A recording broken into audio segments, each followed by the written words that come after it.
Innal hamdalillah nahmaduhu wa nastaghfiruh wa na'udzubillahi min syururi anfusina wa min sayyiati a'malina.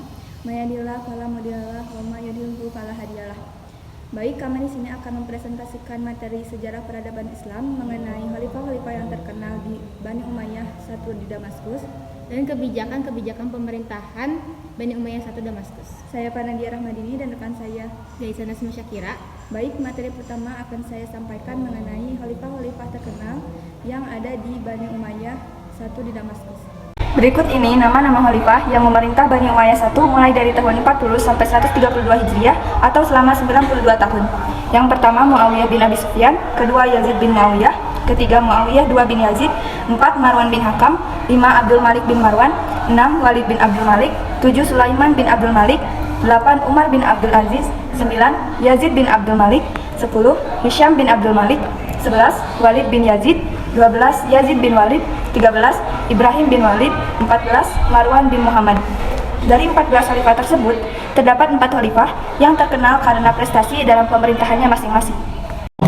Khalifah Muawiyah bin Abi Sufyan terkenal dalam sejarah perkembangan Bani Umayyah I karena keberanian beliau pada saat memproklamirkan Bani Umayyah I tahun 40 Hijriah pada saat Ali bin Abi Thalib masih memerintah sebagai khalifah yang terakhir Khulafaur Rasyidin. Meskipun Muawiyah memproklamirkan Bani Umayyah dengan cara yang tidak sesuai dengan nilai-nilai agama, akan tetapi beliau mampu menetapkan beberapa kebijakan yang sangat mendukung perkembangan Bani Umayyah I mencapai masa perkembangan yang sangat pesat.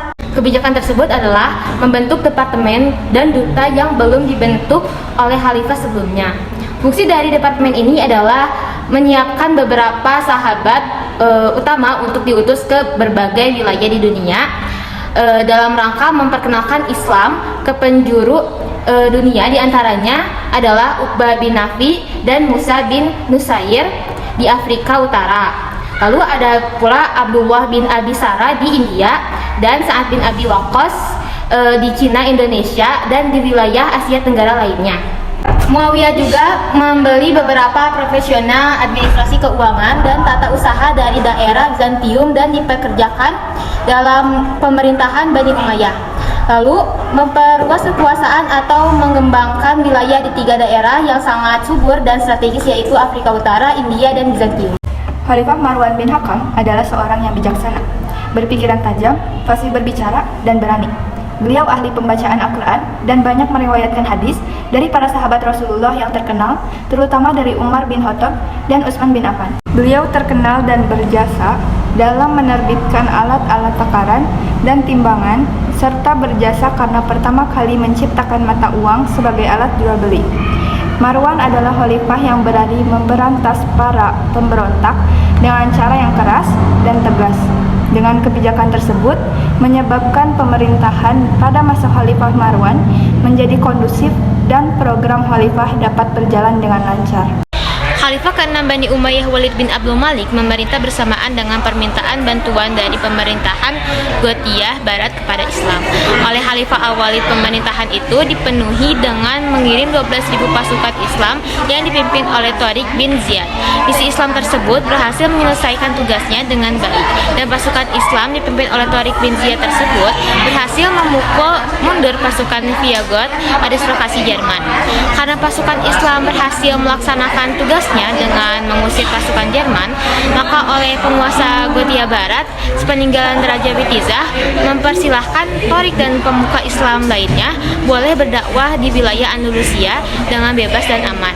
Masa pemerintahan Walid bin Abdul Malik, Khalifah ke-6 Bani Umayyah, disebutkan dalam sejarah sebagai masa kejayaan Bani Umayyah I. Pada saat itu masyarakat patuh dan cinta kepada Khalifah Al-Walid. Keadaan pemerintahan yang sebaik itu membuka kesempatan pada Khalifah Al-Walid untuk melakukan peluasan wilayah ke daerah-daerah di Afrika dan Eropa Barat. Khalifah Umar bin Abdul Aziz adalah khalifah ke-8 dari pemerintahan Bani Umayyah I. Memerintah hanya 3 tahun, kurang lebih tahun 99 sampai 101 Hijriah. Akan tetapi masyarakat Islam yang dipimpin mengalami peningkatan kualitas secara drastis, terutama dalam hal status ekonomi. taraf pendapatan dan kehidupan sosial masyarakat begitu tinggi, sampai mencari warga masyarakat untuk menyalurkan zakat fitrah begitu sulit. Zakat kaum agnia akhirnya diserahkan kepada Baitul Mal, selanjutnya difungsikan untuk pembangunan fisik dalam masyarakat seperti masjid, sekolah, dan perpustakaan. Umar dipilih oleh suara mayoritas masyarakat secara murni karena keberhasilan beliau menjadi gubernur di Syria, dan masyarakat Islam telah bosan dan jenuh terhadap kepemimpinan para khalifah Bani Umayyah yang korup dan rusak akhlaknya. Ada beberapa keistimewaan dari Khalifah Umar bin Abdul Aziz dibandingkan dengan khalifah-khalifah lainnya. Jabatan khalifah yang akan dipangkunya ditawarkan lebih dahulu kepada rakyat, akan tetapi mayoritas masyarakat lebih memilih Umar bin Abdul Aziz. Lalu beliau lebih mementingkan agama daripada politik, setelah itu mementingkan persatuan umat Islam daripada golongan, dan penyiaran Islam dilakukan atau disiarkan dengan cara damai. Ada pula adil terhadap semua pihak. Lalu, ada pula sopan dan santun dalam bertutur, kemudian mementingkan kebutuhan umum daripada kebutuhan pribadi, lalu membuka forum untuk masyarakat luas, bertanya tentang hal agama, hukum, dan persoalan sosial lainnya. Kemudian, masa pemerintahannya yang singkat 3 tahun, akan tetapi mampu mengangkat status sosial dan derajat masyarakat menjadi makmur sehingga sulit mencari orang miskin untuk mengeluarkan zakat pada saat itu.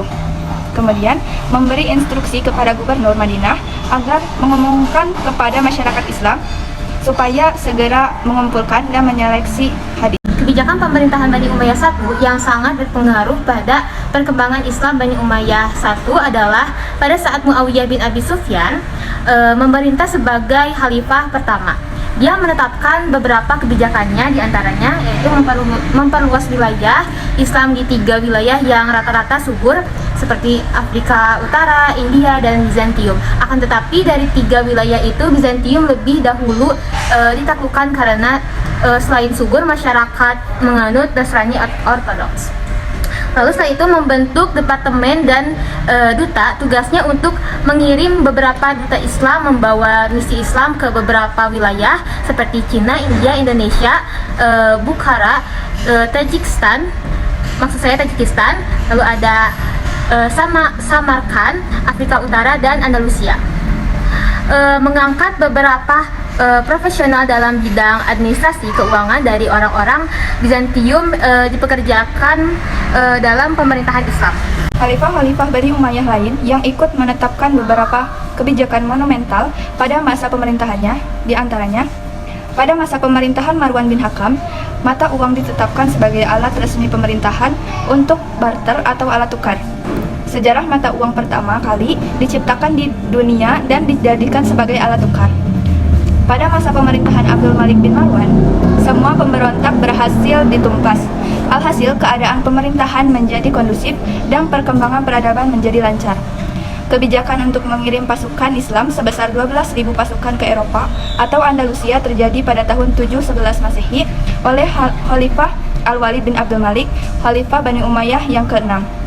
Pada masa pemerintahan Umar bin Abdul Aziz, tahun 99 sampai 101 Hijriah, Umar mengeluarkan perintah kepada gubernur Madinah agar segera memerintahkan masyarakat Islam yang ada di Madinah, Hijaz, dan sekitarnya untuk menghimpun, menyeleksi, dan menyempurnakan hadis.